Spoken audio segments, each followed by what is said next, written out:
Welcome to Apatha Kaimanam. Today's recipe capsicum chutney. கொடமிளகா சட்னிக்கு வெங்காயம், கொடமிளகா, பச்சை மிளகாய், கொஞ்சமாக கருவேப்பிலை எடுத்துக்க போகிறோம். வெங்காயத்தை நல்லா கட் பண்ணி எடுத்துக்கிறோம். கொடமிளகாயும் கட் பண்ணி எடுத்துக்கிறோம். பச்சை மிளகாயும் முழுசாகவே கூட வச்சுக்கலாம். கடாயில் கொஞ்சமாக எண்ணெய் விட்டு முதல்ல பச்சை மிளகாய் வதக்கிட்டு அதுக்கப்புறமா வெங்காயம் சேர்த்து அதையும் லைட்டாக வதக்கி அதுக்கப்புறமா நம்ம கொடமிளகாய் சேர்த்துக்க போகிறோம். அந்த கொடமிளகாய் போடும்போதே கொஞ்சமாக உப்பு போட்டுட்டோம் அப்படின்னா அது ஈஸியாக வதங்கிக்கும். அது வதங்கி நல்லா வரும்போது கொடமிளகாயினுடைய வெளி பாகத்தில் நம்மளுக்கு அந்த வதங்கினது நல்லா தெரியும். அதை பார்த்ததுக்கப்புறமா நீங்கள் அதை ஒரு தட்டில் மாற்றிக்கோங்க.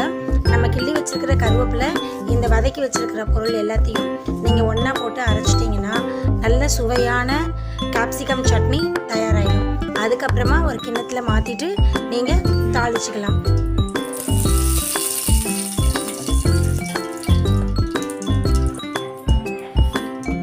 கடுகு, உளுத்தம்பருப்பு, கருவேப்பிலை, எல்லாம் பெருங்காயம்